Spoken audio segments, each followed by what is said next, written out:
we're joined by Katie here at Philip Kirby Racing this morning.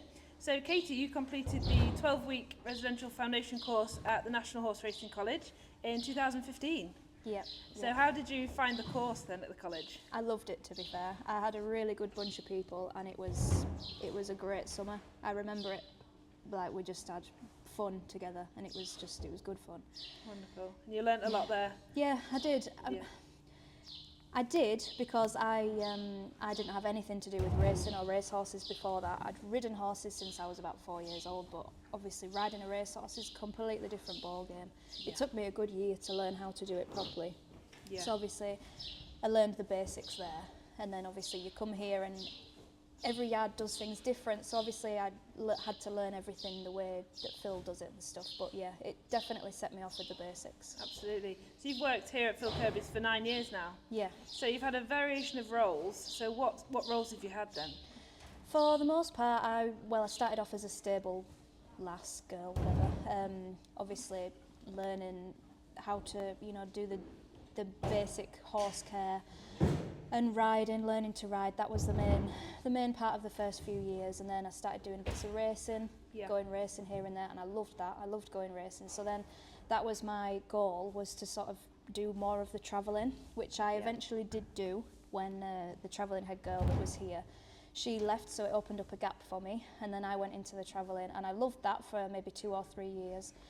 And then, as Simon said, I do get easily bored, so once I'd sort of done that for a while, I sort of wanted new challenges, so I decided to step down from the travelling and move into like a head girl position, so more on the yard, supervising the staff, doing medical things like that. It's like a bit of everything, and that suits me better for someone who does get easily bored. Like literally, it's something different every day. It suits me quite fine. Yeah. I still go racing like whenever I need to with my favourite horses. I was going to ask who's your favourite, and is this the one? This is 𝘫𝘪𝘬𝘦. She's definitely my favourite. Aww. She was a point-to-pointer, and I think she was second in a point-to-point, and then she came here, and she took a bit of time to run because she had a few little injuries, but she's getting going now, and hopefully she'll be a decent one. Wonderful. So in racing then, there's so many opportunities for those that maybe want to explore what's out there in racing. What would be your advice for anybody that wants to go into racing? If you like horses and you like being outdoors, it's one of the best jobs in the world. It's hard work, but if you're a horse person already, it's hard work that you know. So it's obviously it's fast paced and it's graft, it's physical graft.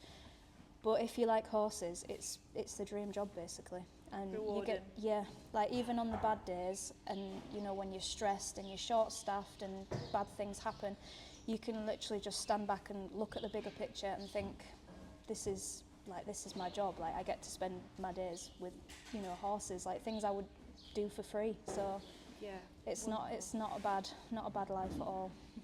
Wonderful, that's great. Thanks ever so much, Katie, and let you get ready for next lap. All right, thank you. Thank you.